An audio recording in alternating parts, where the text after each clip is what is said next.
I rise in support of this continuing resolution, which is now before the U.S. Senate.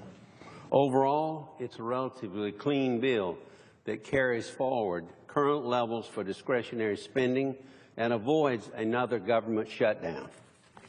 It contains a minimal amount of what we call anomalies or deviations from a straight continuation of previous year funding. The anomalies it does contain are limited in duration and subject to relitigation when we return after the break. The bill is also consistent with the total level of discretionary spending enacted in the Bipartisan Budget Act for the fiscal year 2014.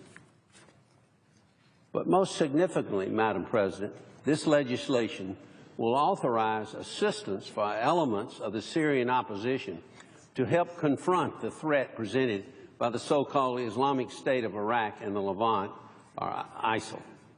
While I believe action against this menace is long overdue, it's unfortunate, I believe, that the action once again requires the involvement of our military and our resources. This authority for training and equipping appropriate moderate elements in Syria is no panacea. Remember this.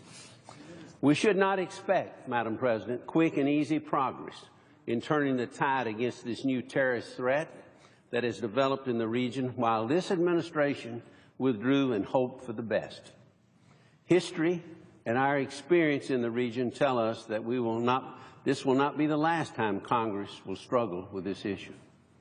Even if we can identify, train, and equip a large number of fighters in a relatively short period of time, there will come a time when more will be required to defeat this enemy. It will not be a short duration.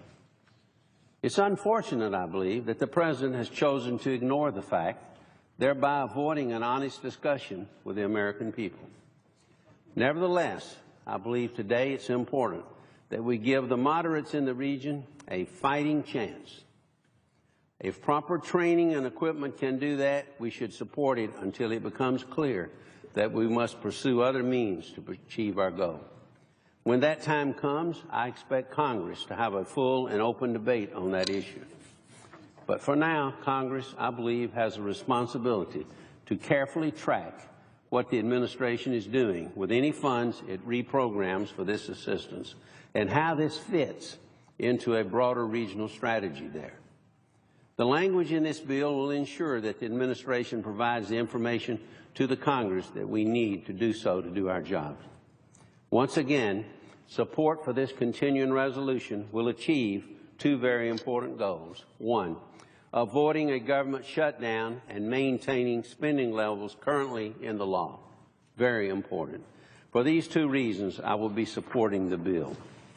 During the break that we're about to go on, when we return in November, Senator McCuskey, the chair of the Appropriations Committee, and I will be working closely on an omnibus bill to put in place funding for the remainder of the fiscal year. It's my hope that we will be able to once again reach an agreement and complete the work of the committee before this Congress adjourns. I believe that this is an achievable goal as long as both sides come to the table with reasonable expectations.